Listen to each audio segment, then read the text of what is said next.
Hola, ¿me escucha? Buenas noches. Sí, claro que sí. Escuchas mejor. Ok, bueno, vamos a iniciar nuestra sesión. Buenas noches a todos los que están acompañándonos en línea. Hoy nos acompaña el doctor Manuel Enrique Soriano Aguilar. Él es jefe de la unidad de terapia intensiva del Centro Médico ABC. También es titular de pediatría del Hospital Infantil Privado y él es presidente actual de la Asociación Mexicana de Terapia Intensiva Pediátrica. Muchas gracias, doctor. Nos va a compartir el tema de manejo de la cetoacidosis en pediatría. Muy bien, hola, ¿qué tal? Buenas noches. Pues me presento, soy Manuel Soriano, digo, y gracias por la presentación, aunque ya como tal. Y pues bueno, este es el hospital donde actualmente yo laboro. Y bueno, aquí la situación de cetoacidosis diabética ahorita es dar como empapar un poquito acerca de la situación de manejo. Y esto va de acuerdo a cómo llega nuestro paciente, a cómo se va.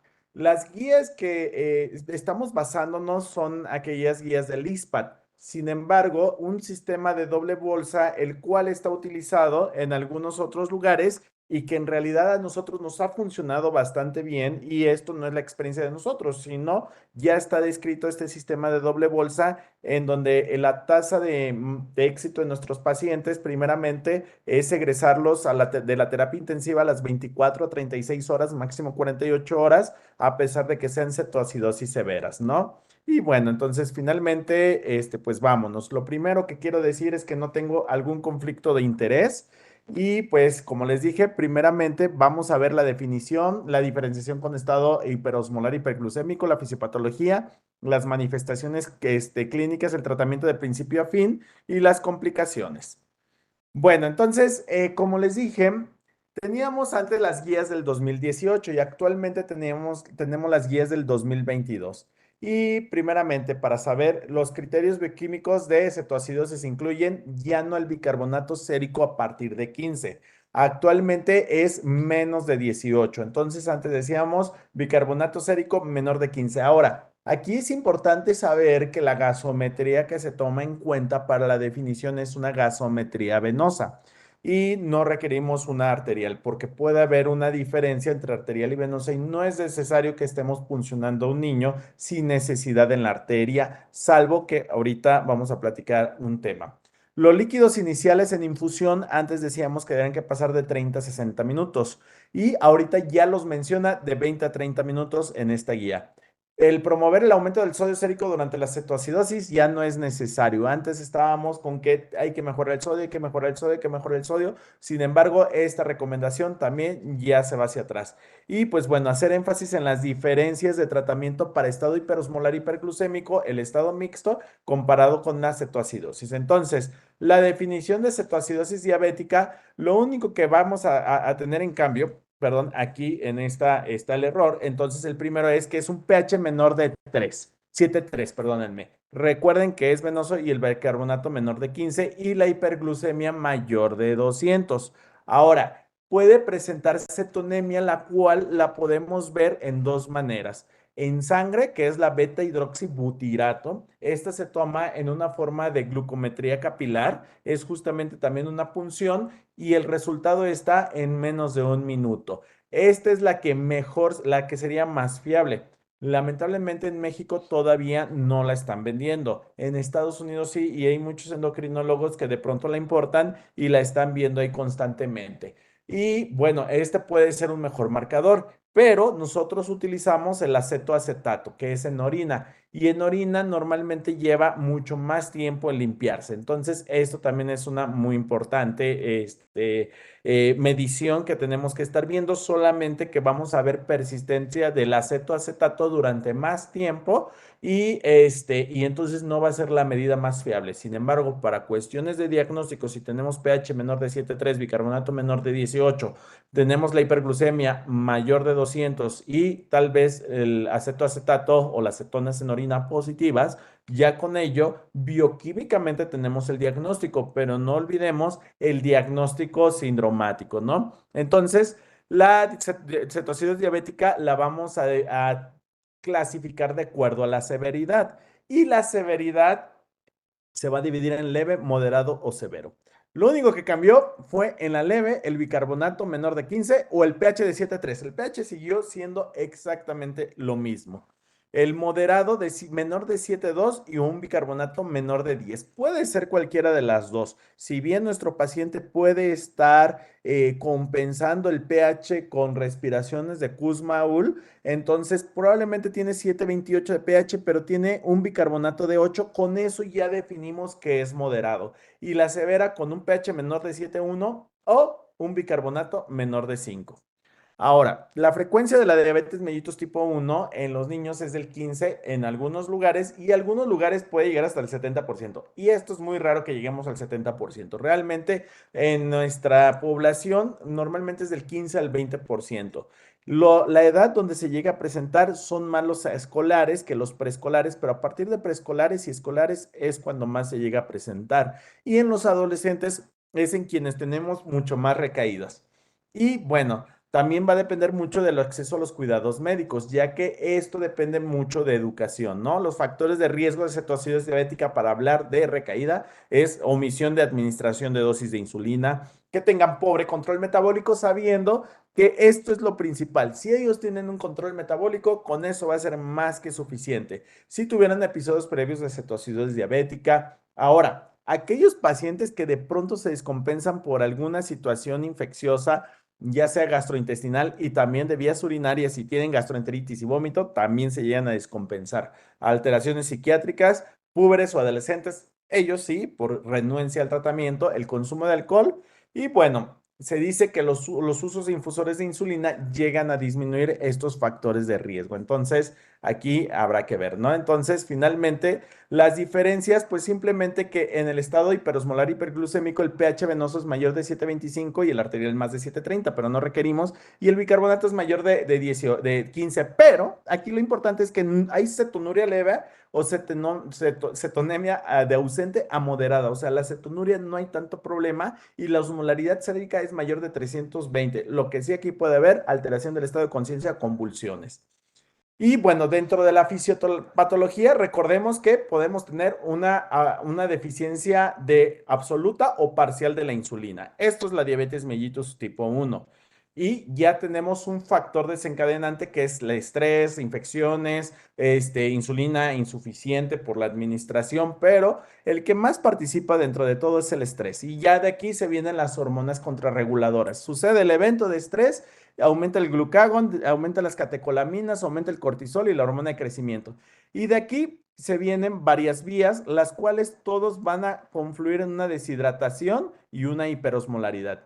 Puede ver, entonces, si tenemos las hormonas contrarreguladoras, hay un aumento de la glicogenólisis, hay un aumento de la proteólisis y una disminución de la síntesis de las proteínas, lo que nos lleva a que usen sustratos de gluconeogénicos y de ahí aumenta la gluconeogénesis que nos lleva a una hiperglucemia, ¿no? Pero como vemos, disminuye la utilización de glucosa porque obviamente no hay insulina y también nos lleva a hiperglucemia. Y aumenta la lipólisis con aumento de ácidos grasos libres hacia el hígado, aumento de la cetogénesis, lo cual nos da los cuerpos cetónicos y disminuye la reserva de los álcalis, llevándonos a acidosis, aumento de lactato y todo esto deshidratación. Entonces, como ven, todo participa para terminar en la hiperglucemia con glucosuria, pérdida de agua y electrolitos, lo cual nos lleva a la deshidratación, lesión renal. Entonces, este es el círculo vicioso. ¿Y cuál va a ser el mejor tratamiento de esto? La hidratación junto con la insulina. Entonces, las manifestaciones clínicas, primeramente, es la deshidratación. Nuestro paciente tiene cierto grado de deshidratación y ahí se viene el problema. Y presentan una taquipnea, que esto es lo que más nos llega a asustar, la taquipnea de Kussmaul. Esta respiración, recuerden que la de Kussmaul es cíclica, es rápida y profunda, pero es continua, no para, a diferencia de la ventilación de Cheyne-Stokes, el cual respiran rápido y luego pausa respiratoria y luego respiraciones profundas, o sea, son muy distintas. Entonces, eso sí ya nos habla de otro tipo de manifestación clínica, pero la de Kussmaul es la más importante. Nos llega a preocupar muchas veces que vemos a los pacientes que llegan con 2 o 3 de bicarbonato y llegan obviamente con una respiración de Kussmaul que a nuestros ojos nos llega a desesperar. Aquí es muy importante poder delimitar que este paciente neurológicamente está íntegro, sí, tal vez está un poquito hipoactivo porque literalmente no está hidratándose adecuadamente y pues no llega buena perfusión cerebral. Y el hecho de no tener una buena perfusión cerebral podemos encontrar cierta somnolencia, pero no obnubulación, no pérdida del estado de conciencia.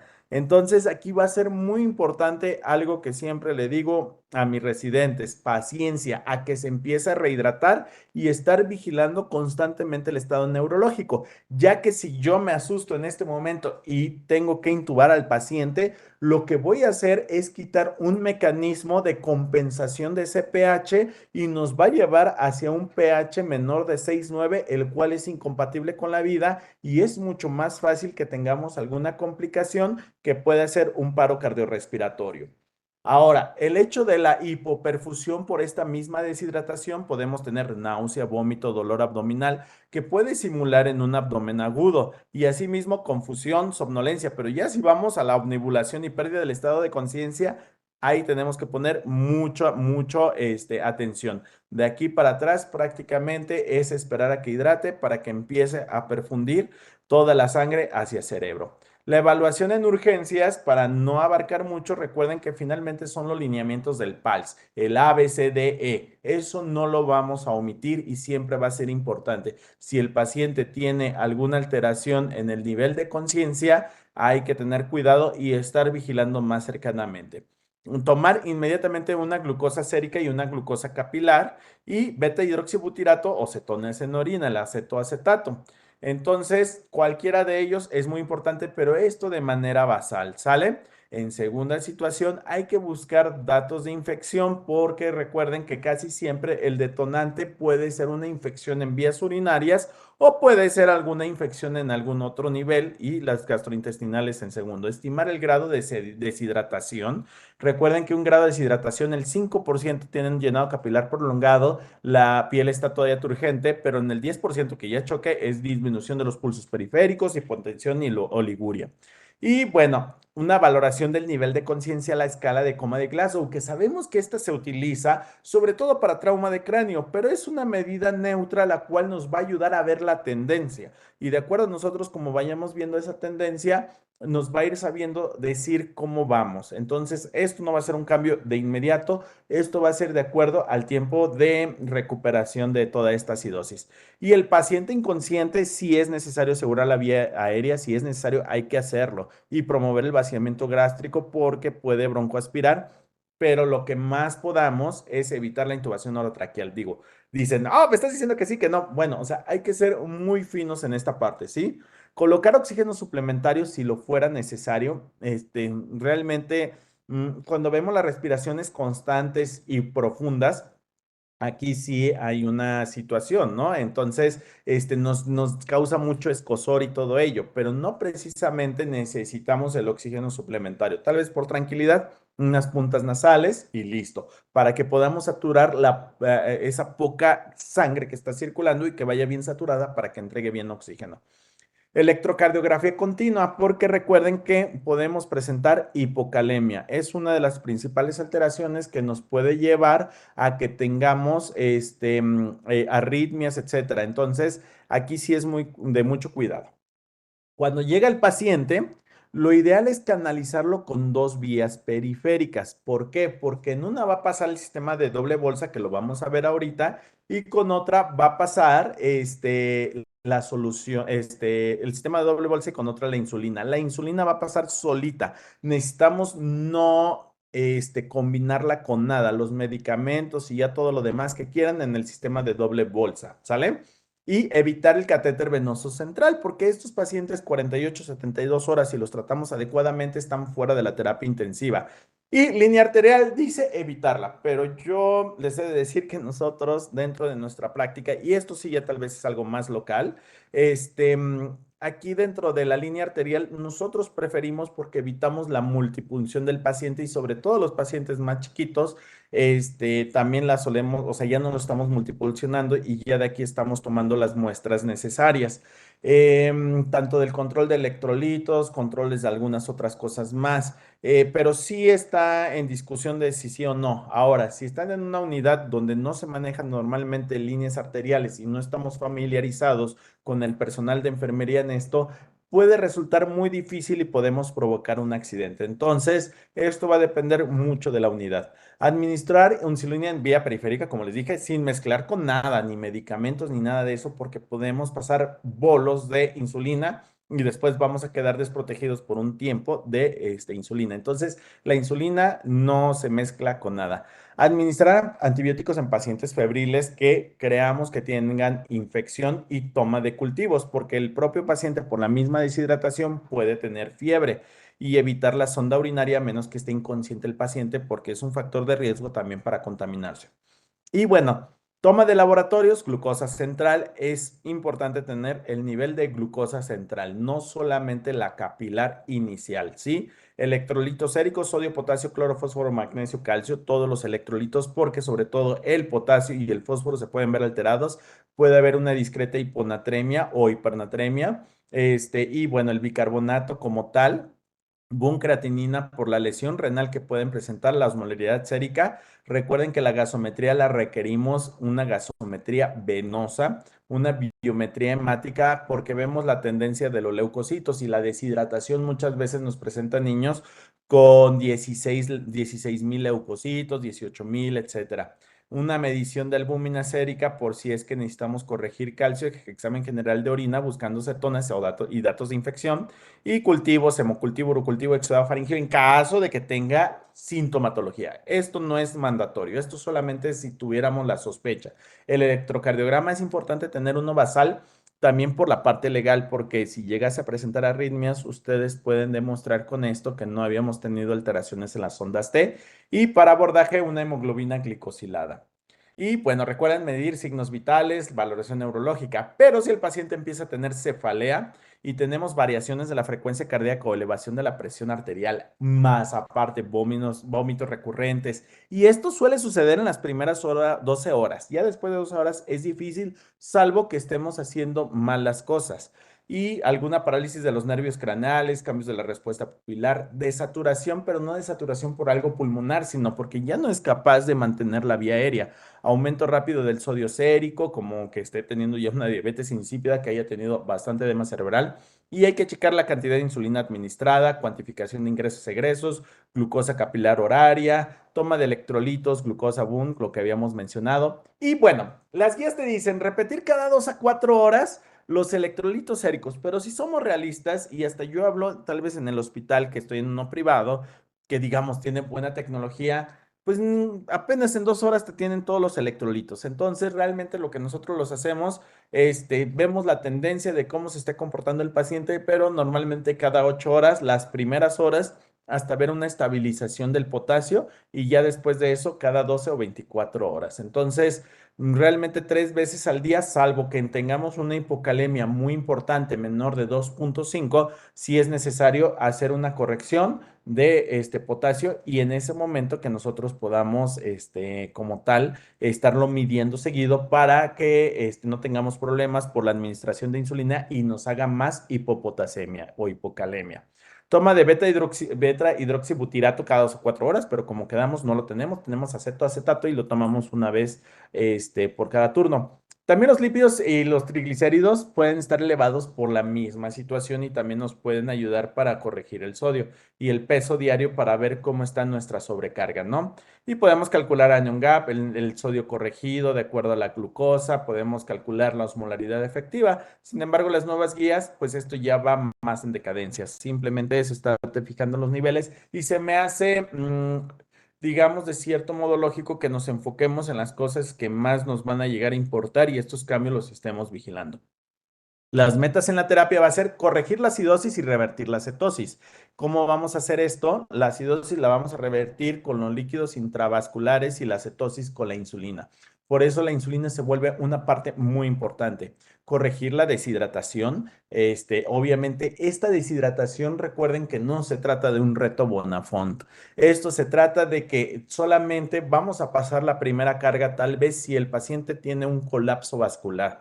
Si está colapsado vascular, es decir, ya tiene una deficiencia de líquidos de más del 10%, administramos líquidos, una, cuando mucho, dos cargas de volumen, y vamos a esperar de hasta 48 horas para corregir toda esta deshidratación y tener menos problemas relacionados con los cambios osmolares, ¿no? Y que nos haga edema cerebral. Pero como les dije, el edema cerebral sobre todo se llega a presentar las primeras 12 horas. Mantener la glucosa sérica cerca de lo normal gradualmente. Recuerden no bajar más de 90 miligramos por decilitro por hora. Monitorizar las complicaciones de la cetoacidosis diabética y su tratamiento e identificar y tratar los eventos desencadenantes. Finalmente, el cálculo de déficit de volumen, vamos a recordar que un déficit leve es menor del 5%, moderado del 5 al 7% y del severo del 7 al 10%. Sin embargo, este déficit de líquidos, para nosotros lo que hacemos es ya calcular, o sea, hacemos un ejercicio de Holiday Cigar en donde todavía agregamos el déficit de volumen y normalmente nos da unas soluciones de base que van de 2.900, 2.800 hasta 3.200. Entonces, nosotros para no fallar en este cálculo hemos establecido que todos los pacientes iniciamos con 3.000 mililitros por metro cuadrado para que tengamos esta meta de fluidoterapia para recuperar el volumen circulante. Entonces, 3.000 mililitros también es mucho más fácil que nosotros podamos decir a todo mundo, inicia las soluciones en 3.000 mililitros y ten esta paciencia. De pronto, esta paciencia de 48 horas para poder revertirlo como máximo, ¿no? Y bueno, los pacientes depletados, aquellos que están depletados de volumen, pero que no tienen choque, como les dije, previamente eran 30 a 60 minutos, pasamos 60, solución fisiológica a 10 mililitros kilo, pero actualmente lo podemos pasar de 15 a 30 minutos, ¿no? Y en caso de pobre perfusión, administramos otro bolo. Y el reemplazo de déficit agudo en un paciente que ya está más chocado, todavía podemos dar otra nueva carga, ¿no? Esta parte, digo, la de las soluciones de base, me voy a quedar porque sí necesito que se queden con la idea de los 3.000 mililitros que ahorita lo vamos a ver en el ejercicio. En la parte del potasio, recuerden que la reposición inicial hay que ver cómo está nuestro potasio sérico. Entonces valoramos si iniciamos con 20 miliquivalentes por litro. Aquí no se calcula por kilogramo ni por metro cuadrado. A nuestra solución de un litro le pondríamos 20 miliquivalentes en total o 10 y 10, etcétera. Pero lo que se recomienda es que el mantenimiento inicial sean totales de 20, 40 miliquivalentes por litro dividido en 20 miliquivalentes de KCl y 20 miliquivalentes de KPO4. ¿Por qué? Porque no solamente se ve alterado el potasio, se ve también alterado el fósforo. Entonces, con esto, yo por cada litro completo 40 miliquivalentes. Entonces, si yo preparo una bolsa de un litro, serían 20 y 20. Si preparo una bolsa con 500, que nosotros lo preparamos con 500 y es como vamos a ver el ejercicio, lo hacemos con 10 y 10 miliquivalentes, que corresponde al 50%, ya que nuestra bolsa es de 500, ¿sí? Y con eso ya serían 40 miliquivalentes por litro. Ahora, si nosotros necesitamos hacer una reposición de potasio que no sea mayor a 0.5 miliquivalentes kilogramo hora séricos, entonces hay que tener mucho, mucho cuidado. Y si hacemos una reposición también intravenosa, también hay que hacerlo con 0.5 miliquivalentes kilogramo hora. Tanto el aumento, 0.5 miliquivalentes, perdónenme, séricos por cada hora y la reposición 0.5 miliquivalentes kilogramo hora, salvo que tenga una hipocalemia menor de 2.5. Si tiene menor de 0.5, aquí sí pausamos insulina y hacemos una reposición a un miliequivalente kilo hora durante una hora y reiniciamos inmediatamente la insulina. Y si es persistente la hipocalemia, disminuimos la infusión de insulina, porque lo que ahorita les voy a dar la recomendación, que la infusión de insulina siempre esté a una unidad kilo hora. Y si está a una unidad kilo hora, con esto nosotros vamos a tener esa opción de bajarlo a 0.05 unidades kilo hora, o sea, al 50%. Y toma de electrolitos cada 2 a 4 horas, como lo dicen las guías, pero como les digo, nosotros lo tomamos cada 8 horas. Entonces, cuando hay hipocalemia, iniciar la reposición conjunto con las soluciones intravenosas antes de iniciar la insulina. Esto si llega el paciente. Y si está hipercalémico, diferir el inicio de potasio hasta que disminuya el valor y sobre todo que presente uresis, ¿vale? Porque también la hipercalemia se puede ser otro problema. Y recuerden, la hipocalemia es prolongación del intervalo PR, onda T, depresión del ST, onda U prominente y un intervalo QT prolongado. Y la hipercalemia, onda T alta, picuda, simétrica y acortamiento del intervalo QT. Y bueno, el fósforo entonces se repone junto con el potasio, como lo mencionamos aquí. Y tomar el control de calcio debido a que su administración también causa hipocalcemia. También es otra de las cosas por las que tenemos que estar checando el calcio. Y recuerden que si hay hipofosfatemia, puede haber encefalopatía metabólica y nos pueden convulsionar los pacientes o también alteraciones en la contractilidad cardíaca y falla cardíaca, miopatía, entre algunas alteraciones mayores intestinales, ¿sí? Ahora, por el otro lado, la insulina. Entonces, las soluciones quedamos en 3000 mililitros metro cuadrado, el potasio quedamos a 40 milicovalentes por litro y por cada bolsa. Y el potasio, si tiene hipocalemia, podemos aumentarlo a 60 milicovalentes por litro, a 80 milicovalentes por litro, a 100 milicovalentes, o sea, gradualmente, ¿sí?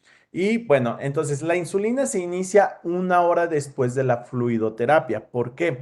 Porque tú en el momento que pasas soluciones intravasculares, en ese momento diluyes al paciente y tienes una baja de glucosa en ese momento. Entonces, si recuerdan que dijimos que no debe que bajar más de 90 miligramos por decilitro.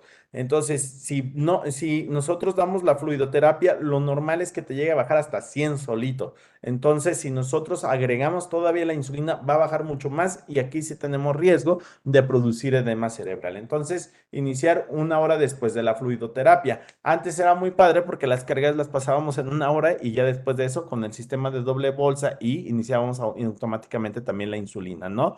Pero ahora, con que se pasa la carga de volumen en los primeros minutos, entonces sí hay que esperar para iniciar esta dosis de insulina. Entonces la dosis de infusión, como les dije, es de 0.05 a 0.1 unidades kilo hora. Aunque se dice que en niños menores de 5 años podemos iniciar en 0.03. Sin embargo, realmente el esquema de 0.05 a 0.1 unidades kilo hora es muy importante que lo sigamos. ¿Por qué? Porque 0.1 unidades kilo hora y si nosotros tenemos control de la glucosa por medio de las soluciones de doble bolsa, es preferible estar subiendo el aporte de glucosa y que no cambiemos esto, porque esto es lo que nos va a revertir la cetosis. Y si nosotros revertimos la cetosis, ya estamos del otro lado. Lo que sí es que hay que evitar dosis de más de 0.1 unidades kilo hora. Y recuerden que siempre se debe que preparar con dilución una unidad por cada mililitro y se cambia cada 4 o 6 horas. Entonces, puede ser que ustedes calculen, no sé, por ejemplo, 25 unidades para 4 horas, se diluyen 25 mililitros. Pero lo que yo les recomiendo siempre es que preparen 50, o sea, con enfermería para que no tengan problema, 50 unidades de insulina con 50 mililitros de solución fisiológica. ¿Y cómo vamos a saber para que quede en 0.1 unidades kilo hora? Es el peso dividido en 10. Por ejemplo, si pesa 15 kilos, lo voy a iniciar en 1.5 mililitros hora. Si pesa 20 kilos, lo voy a iniciar a 2 mililitros hora. Si pesa 35 kilogramos, en 3.5 mililitros hora esta insulina. Y con eso yo ya sé que está en 0.1 unidades kilo hora. Si pesa 8 kilos, sería 0.8 mililitros hora. Entonces, y siempre les va a dar. Lo único que sí, que a pesar de que preparen 50 unidades con 50 mililitros, no los exenta a que no tengan que cambiar esta insulina cada 4 horas. Eso es lo más importante, que siga que se haga el cambio cada 4 horas porque se inestabiliza la insulina y deja de funcionar, lo cual nos puede traer alteraciones en el tratamiento. Y bueno, estas recomendaciones las voy a obviar porque es distinta las de la ISPAT con las del sistema de doble bolsa y aquí es donde yo les voy a decir más adelante. Si la glucemia disminuye a una tasa mayor de 90 miligramos por decilitro después de la fluidoterapia inicial, pues bueno, vamos a añadir la glucosa, que ahorita lo vamos a ver. Entonces, nosotros tenemos una historia clínica, poliuria, polidipsia, nocturia, enuresis, todo eso le suena a diabetes, a una diabetes, ¿no? Finalmente, y todos los datos clínicos que nos pueden llevar a una deshidratación. Obviamente hay pérdida de peso, náusea, vómito, dolor abdominal, como lo mencionamos, debilidad, fatiga, confusión, disminución del estado de alerta.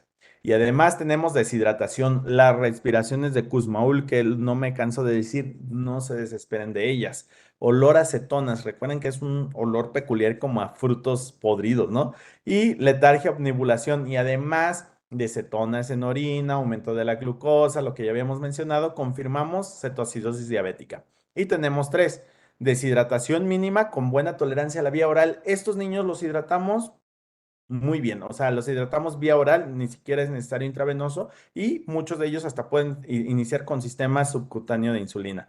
Si tienen una deshidratación más del 5%, sin estado de choque y una respiración acidótica o con hiperventilación y vómitos o un choque, pues ya de aquí nos vamos a que si tiene choque, recuerden restitución hídrica, valorar la vía aérea, más sonda nasogástrica si lo requiere, oxígeno al 100% y la carga, ¿no? Y la deshidratación más del 5%, nuevamente terapia también hídrica en este momento y después de la hora iniciar la insulina. Pero si este paciente que iniciamos hidratación vía oral y todo no mejora, nos vamos a este esquema, ¿no? Y recuerden llamar a la terapia intensiva, pero en este caso yo sé que ustedes, y espero que algún día nos inviten porque hacemos el taller de este protocolo de cetoacidosis. Ya llevamos dos talleres, uno aquí en Ciudad de México y otro en Mérida, y la verdad es que nos fue muy bien. La gente le fue muy bien, se lleva un buen sabor de boca porque hacemos ejercicios de todo esto, ¿no? Entonces, si no mejora la acidosis, hay que reevaluar, necesita más líquidos, cómo está tu insulina preparada, ver cómo lo preparó enfermería, no necesita una rehidratación más o tal vez está séptico el paciente. Y bueno, entonces esto también nuevamente aquí me voy a detener porque esto también se va del sistema de doble bolsa. Y la transición a insulina a subcutánea, esto lo hacemos cuando ya tiene un bicarbonato mayor de 15. Esto sí, ya cuando sube el bicarbonato 15 o mayor, ya iniciamos vía enteral y hacemos la transición a insulina intravenosa, ¿no? Y si tiene deterioro neurológico severo o progresivo, como dolor de cabeza, disminución de la frecuencia cardíaca, irritabilidad, confusión, hay que excluir primero que esté hipoglucémico y saber pensar ese edema cerebral y podríamos iniciar solución hipertónica y proteger la vía aérea, ¿no? Esta guía nosotros la habíamos hecho, ya está, ahorita la estamos trabajando para actualizarla, ahorita se las voy a presentar en partecitas, yo sé que aquí no lo ven, simplemente les quiero decir, al final viene mi correo y si ustedes la quieren, nada más denme un par de días para terminar de actualizar los últimos puntos. Aquí está, entonces, esta guía en donde viene la monitorización, la fisiopatología, el valor inicial, los líquidos electrolíticos, los electrolitos, la insulina y la acidosis. Pero este cuadrito de aquí abajo es un machote en donde vamos a utilizar ya como las indicaciones tal y ustedes las dejan a enfermería. Esto lo hice con mis residentes, pues allá del año 2019 y ya actualmente nosotros ya lo actualizamos. Entonces, en las medidas generales, monitorizamos continuamente, ustedes le van a poner monitorización continua y sobre todo arritmias por alteración sérica del potasio, balance estricto de líquidos, considerar la colocación de sonda Foley para tratar de evitarla. Cuidades de catéter venoso central o línea arterial si es que se llegasen a utilizar y que quedamos que lo ideal es no hacerlo. Una escala de coma de Glasgow cada 4 o 6 horas. La glucometría capilar es horaria. Mientras haya infusión de insulina es cada hora, ¿sale? Esto no se debe que obviar en ningún momento porque puede suceder algún accidente si es que no nos damos cuenta de los cambios de la glucosa. Entonces, cada hora se tiene que estar picando el paciente. Electrolitos séricos, gasometría, como quedamos, que dicen las guías cada 2 o 4 horas, pero esto ustedes lo tienen que adaptar a su entorno. Examen general de orina por turno para ver si hay cetonas, ¿no? Y bueno, la carga de solución fisiológica, como les dije, todo esto lo estamos actualizando a 10 mililitros kilo en una hora, el cual ya quedamos a 20 o 30 mililitros y valorar, repetir en caso de estado hemodinámico si sigue en colapso. Si sigue en colapso, lo máximo les sugiero son 2 cargas de volumen y nunca administrar bicarbonato, porque el administrar el bicarbonato les va a causar una acidosis paradójica. Y esta acidosis paradójica muy bien en sérico, pero intracelularmente se vuelve más acidótico el paciente, lo cual puede tener mayores repercusiones sobre la fibra del miocardio y sobre el sistema nervioso central. Y las soluciones, ahora sí. Habíamos quedado que les había dicho, bueno, canalizar 2 vías periféricas, una para mantener soluciones y otra para infusión de insulinas. Las soluciones, como les había dicho, Normalmente las hacemos de Holiday Seeger más el déficit y todo ello. Pero ya hemos observado que ustedes calculando las soluciones a 3000 mililitros metro cuadrado tiene un margen muy pequeñito a todo este cálculo y no nos hacemos tantas bolas en el cálculo. Podríamos hacer el ejercicio para ello, sin embargo, por cuestiones de tiempo no lo hago. Pero con nosotros calcular las soluciones en 3000 mililitros, mantenerlas más las dos cargas que ya, una o dos cargas que habíamos administrado, con eso es más que suficiente. Las primeras, los niños muy acidóticos con bicarbonato menor de 5, las primeras 8 horas no cambia mucho el bicarbonato, se va de 1 a 5 tal vez en 6 horas y de 5 a 7 en otras horas, pero ya después de 7, 8, después de casi 12, 18 horas, empiezan pum, pum, pum, pum, pum, a subir ya rápidamente. Pero, y aquí cabe mucho la cordura de no desesperarse. Mientras que nosotros vayamos viendo una tendencia de que sube discretamente, pero que va mejorando, quiere decir que se está redistribuyendo ese volumen. Es más pecado que nosotros estemos administrando a volumen intravascular continuamente, que esto sí puede generar problemas, ¿no? Y bueno, ahora sí viene el sistema de doble bolsa.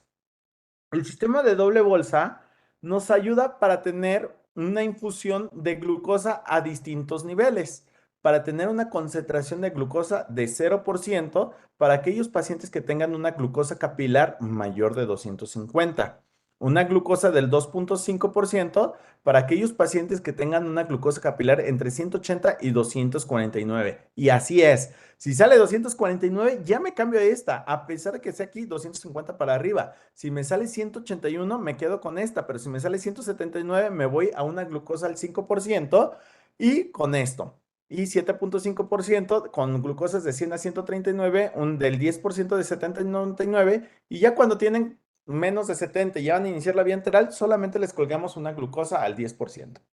Pero, ¿por cómo funcionan estos sistemas de doble bolsa? Porque aquí dice bolsa uno y bolsa 2 y aquí vienen unos numeritos de división, ¿sale?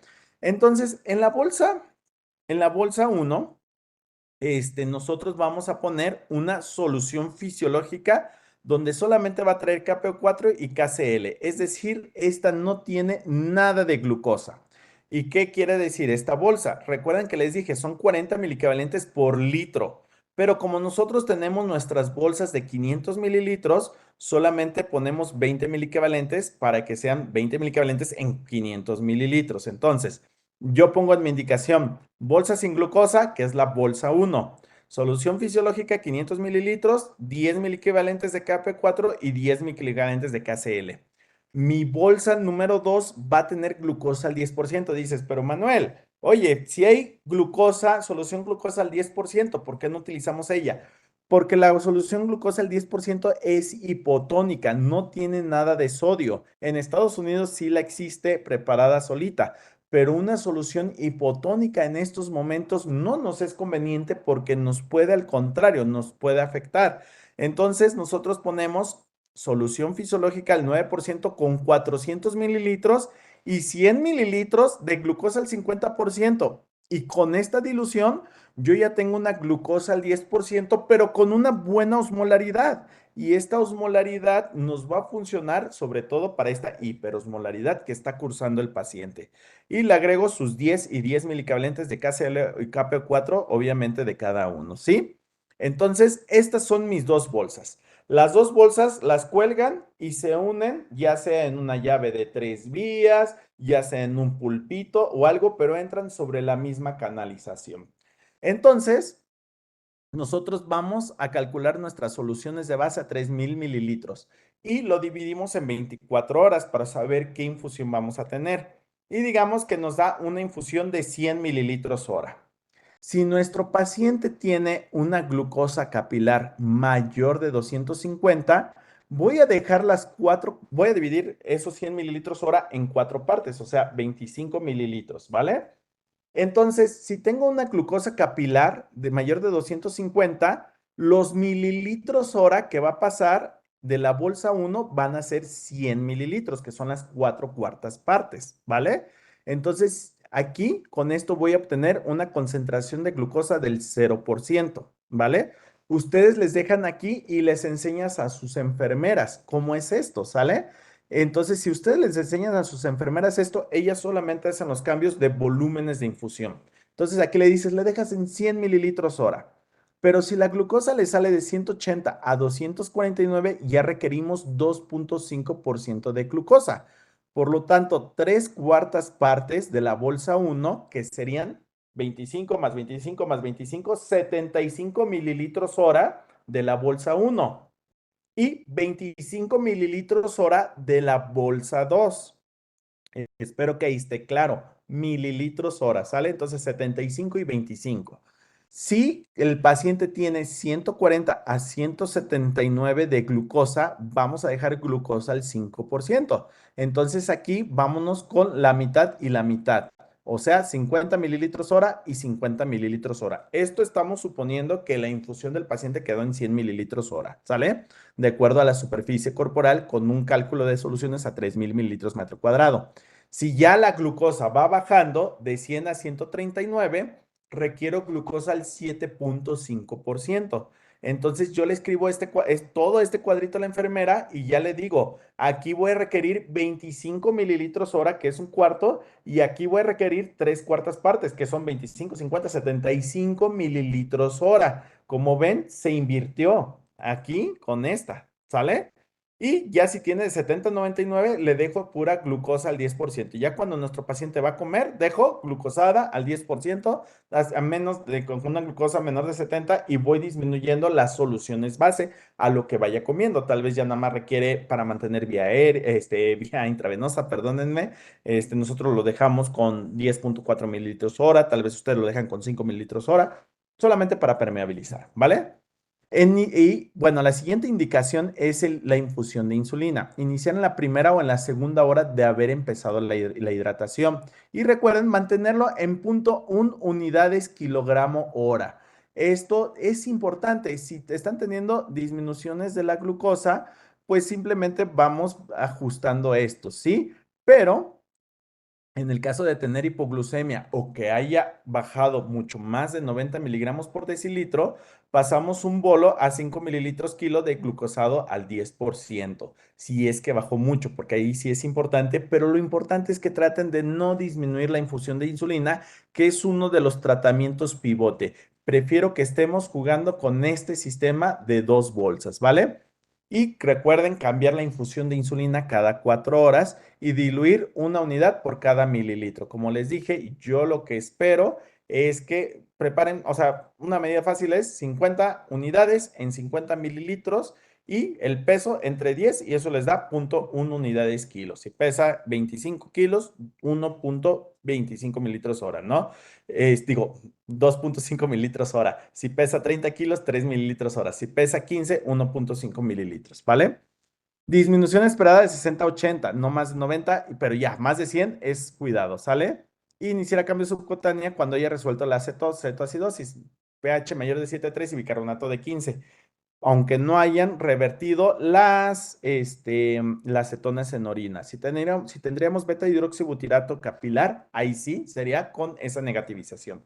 Pero las cetonas en orina tardan un buen ratito en negativizar. Antibióticos de acuerdo al estado clínico del paciente, si es que tiene un foco infeccioso, etcétera, y los exámenes de sangre que ya habíamos mencionado.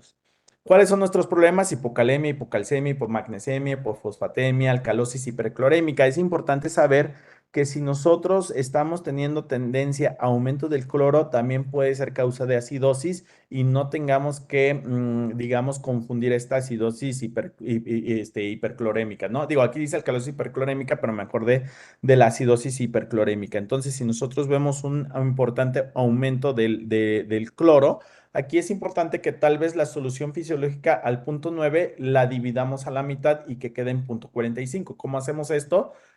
Ponemos la mitad de solución fisiológica y la mitad de agua inyectable y con eso nos queda una solución fisiológica del 0.45%. Hay que estar muy pendientes de las hipoglucemias. Esto puede ser un factor muy importante de morbilidad y las relacionadas al sistema nervioso central. Si el paciente está muy deshidratado, tenemos que estar vigilando que no tenga trombosis del seno venoso, de la arteria basilar, hemorragia intracraneal, infarto cerebral, una trombosis venosa, un embolismo pulmonar. Asimismo, como los datos de sepsis, los pacientes crónicos mal controlados pueden tener mucor y, bueno, neumonías por aspiración en caso de deterioro neurológico, la rabdomiolisis por la misma deshidratación, isquemia intestinal, lesión renal aguda y pancreatitis. El edema cerebral, la incidencia es del 0.5 al 0.9%, con una mortalidad hasta el 24%. Se presenta más comúnmente en edades tempranas porque no toleran tanto los cambios de la osmolaridad. La causa, pues, es desconocida. Digo, aunque los cambios de la osmolaridad hay que preguntarnos, ¿no?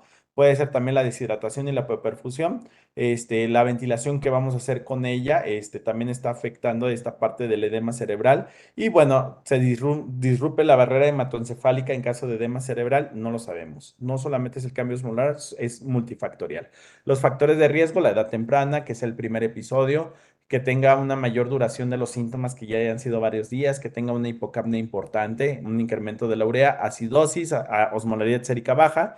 Y bueno, altos volúmenes de restitución a las primeras 4 horas. Si en las primeras 4 horas nosotros rehidratamos muchísimo, es más riesgo de edema cerebral. Por eso, aguas, no reto Bonafont, ¿sale? Y si administramos insulina en la primera hora, son factores de riesgo. Recuerden, si presenta cefalea progresiva al inicio de tratamiento, cambios en el estado neurológico o que tenga signos neurológicos específicos, una tarea de Cushing, disminución de la saturación, pues bueno, hay que pensar que ya tiene más allá de edema cerebral y tal vez ya se está herniando. Y como les dije, comúnmente sucede en las primeras 12 horas y muy raro después de las 24 a 48 horas. Los criterios diagnósticos, pues lo que tenemos en la escala de coma de Glasgow: respuesta normal al dolor, posición de decorticación o descerebración, parálisis de los nervios craneales o patrones respiratorios irregulares. Los mayores, criterios mayores, alteraciones mentales, desaceleración de la frecuencia cardíaca o incontinencia de acuerdo a la edad. Digo, si está muy chiquito, pues, no tienen control de esfínteres. Y los criterios menores: vómitos, cefalea, letargia, presión diastólica mayor de 90 y edad menor de 5 años. El tratamiento en esto es mantener euvolemia. Hay que seguir el esquema de restitución porque nosotros tenemos que enfocarnos en la acidosis, en la cetoacidosis diabética. Entonces, mientras que tenga el edema cerebral, tenemos que revertir la cetoacidosis porque es potencialmente letal. Y ya después de esto, mantenemos o normalizamos los líquidos allá restitución normal. Evitar la hipotensión porque recuerden que importa mucho la presión de perfusión cerebral. Podemos administrar una solución hiperosmolar, manitol. Puede ser una, pero no es buena opción porque causa mayor uresis, perdónenme, y entre más uresis, mayor deshidratación. Una solución salina hipertónica al 3% con una carga de 2.5 a 5 mililitros kilo. Recuerden que la solución salina hipertónica la preparamos con cloruro de sodio del 17.7% de esas ampulitas de 3 mililitros, 17 mililitros más 83 mililitros de agua inyectable. Con eso nos da 100 mililitros. Con eso preparamos una solución hipertónica al 3%. Obviamente, si ya es un niño más grande que va a requerir una infusión continua y necesitamos más volumen, los 17 mililitros lo multiplicamos por 5 y los 83 mililitros por 5 y con eso podemos hacer 500 mililitros y evitamos el cambio de soluciones. Obviamente a este paciente ya se le debe que poner un catéter venoso central y monitorizar, hacer neuromonitorización, protección de la vía aérea. Las medidas generales: elevación de la cama, posición neutra de la cabeza, normotermia, todo lo de trauma de cráneo se aplica para el edema cerebral. Entonces recuerden que el diagnóstico del tratamiento temprano es mucho mejor. Iniciar la terapia hídrica de acuerdo al estado de bulimia es sobre todo para revertir el estado de colapso, pero no la deshidratación. Solamente vamos a revertir el estado de colapso.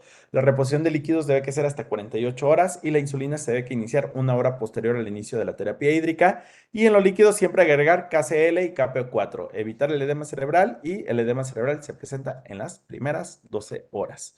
Este es mi correo electrónico y apúntenlo. Aquí es donde les puedo enviar yo el esquema que les mencioné hace rato. Les pido paciencia, puede ser que me tarde una semana. Estamos ahorita un poquito llenos en la acción de terapia intensiva pediátrica porque se viene nuestro congreso, pronto les contesto y les envío ese cuadrito y ya también para terminarlo de actualizar. Y pues quedo atento. Muchas gracias.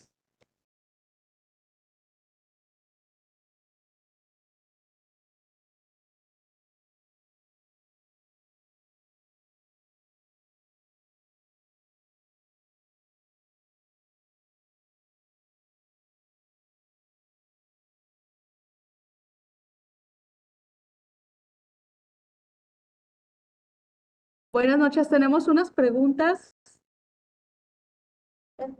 Hola, buenas noches, Manuel. Elena Hola, qué gusto Puro. saludarte. Oye, yo te quería preguntar, sí, ojalá pronto nos visites. Oye, yo te quería preguntar dos cosas, bueno, tres. Una es ustedes que están en un centro tan importante y con tanto recurso, estas tiritas que tiene Freestyle de medición de cetonas en sangre, ¿las llegan a utilizar? No lo tenemos, fíjate, no lo tenemos como tal y probablemente es por el tipo de regulación y los permisos de COFEPRIS. Sin embargo, por ejemplo, hemos tenido algunos endocrinólogos que lo llegan a traer particularmente ellos, ¿no? Entonces, digo, la verdad es que nos es muy funcional.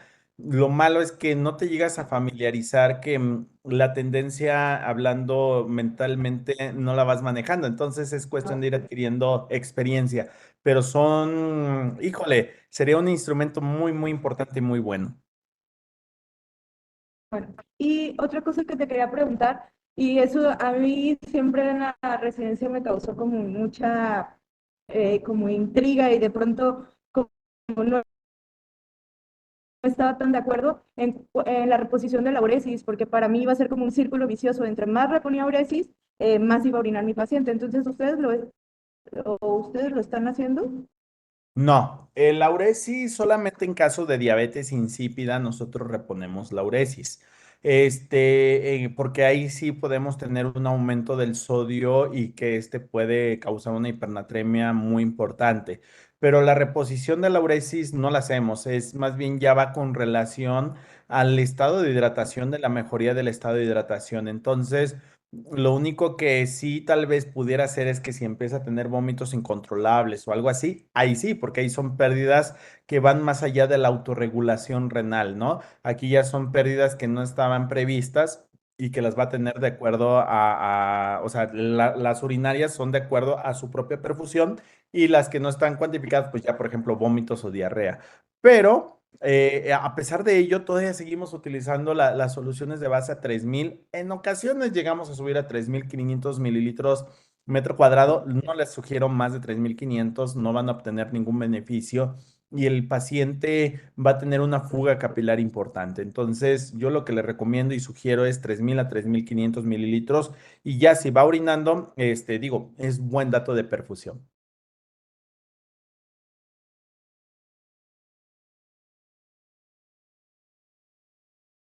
Ok, bueno, muchas gracias, saludos. Saludos. Adiós. ¿Tiene otra pregunta? Buenas noches, doctor. Muchas felicidades por su excelente charla. Este, Gracias. para iniciar la vía oral, ¿tienen alguna guía especial para cálculo de calorías o alguna guía también que nos pueda servir para el inicio de la vía oral? Fíjate que de la vía oral realmente lo llevamos con el médico endocrinólogo quien hace ya la evaluación con nutrición, digo, y normalmente sí aquí viene una etapa que vale la pena que si en un momento ustedes nos lo permiten, podríamos hacer un taller en donde invitamos justamente al endocrinólogo porque aquí es muy importante saber cómo calcular las insulinas después y saber cómo podemos dejar la dieta, ¿no? Nosotros simplemente no dejamos la dieta como normalmente nos enseñaron que tantas calorías o que tantas porciones. Se va ajustando a cada paciente.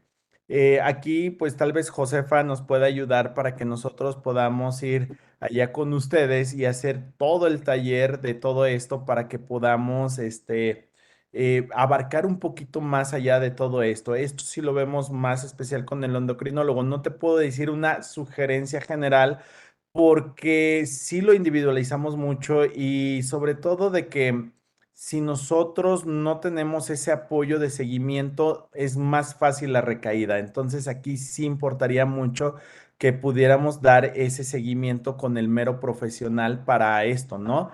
Y pero nosotros a partir del bicarbonato de 15 y a partir de un pH mayor de 7,3 le iniciamos primeramente líquidos para ver la tolerancia vía oral y sí pedimos una alimentación, normalmente, pues ya dependiendo de la cantidad de calorías que requiere el niño de acuerdo al Holiday Cigar, ¿no? Muchas gracias, doctor. Gracias. Hola, doctor, buenas noches, felicidades por su plática. Lo mío solamente es un comentario. Aquí estamos en una zona endémica de dengue.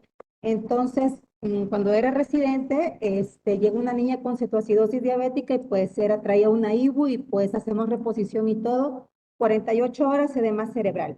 Después de eso, pues sale positiva dengue. Entonces,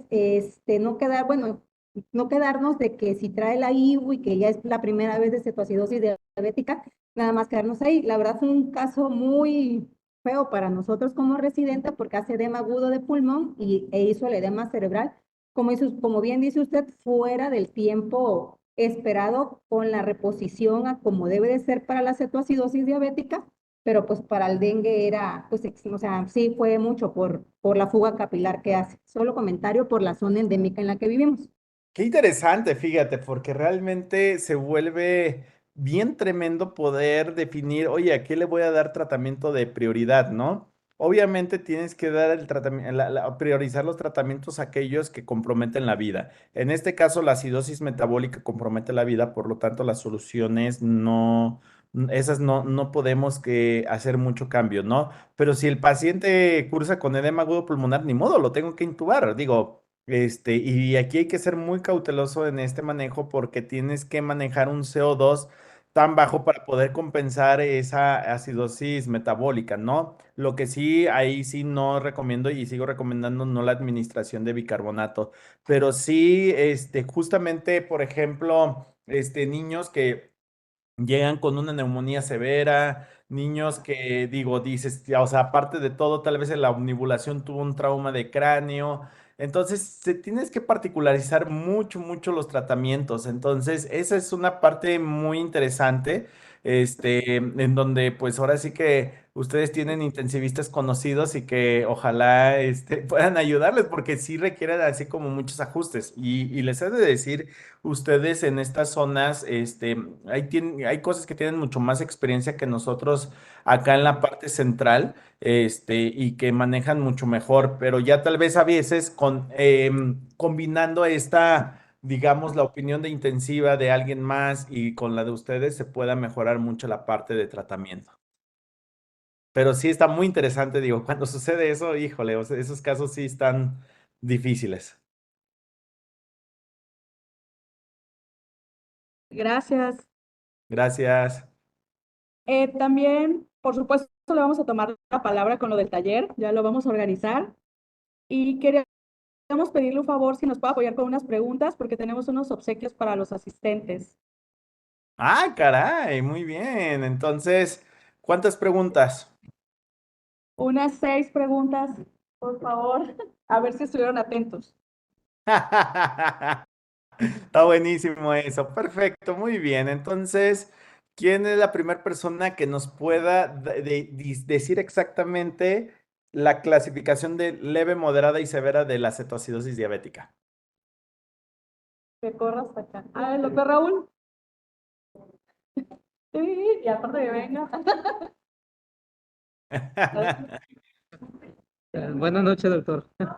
Hola, Felicidades por su plática. gracias, Bueno, pues lo que gracias. entendí, dijo que leve es un pH mayor de 7,3 y que el bicarbonato se actualizó ya a menos de 18. La moderada es un pH menor de 7,2 con bicarbonato de 10 y la severa pues un pH de 7,1 con bicarbonato de 5. Excelente, muy bien. ¿Se ganó un crucero? ¿Qué es lo que se ganó? Una taza. Ah, ya, ya, no, hombre, pues a la otra un crucero, ¿no? Muchas felicidades, muchas gracias. Muy bien, vamos con la siguiente. ¿Están listos? Muy bien. ¿Quién nos dice los criterios bioquímicos de cetoacidosis diabética? Criterios bioquímicos de cetoacidosis.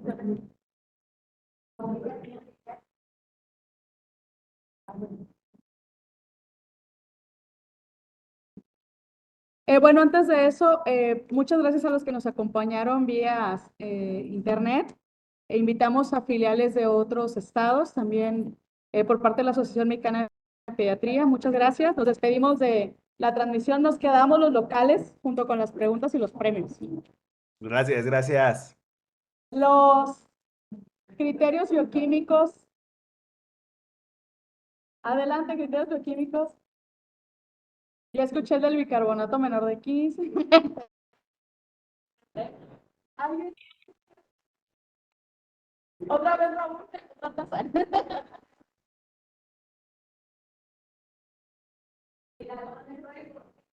Sí, otra. Comentó que era el beta-hidroxibutirato mayor de 3 milimoles por litro, la acidosis metabólica que era el pH menor de 7,3, el acetoacetato que encontramos en el examen general de orina, y pues bueno, y la hiperglicemia, ¿no? Y el bicarbonato menor de 18. ¿Glicemia de cuánto? ¿Perdón? ¿Cuánto la hiperglucemia? No escuché, perdón. La hiperglicemia, pues mayor de 200. 200. Eso, muy bien, muy bien. Perfecto. ¿Quién puede? Felicidades, felicidades. ¿Quién Otra puede decir, pregunta. quién puede decir la diferencia entre respiraciones de Kussmaul y respiraciones de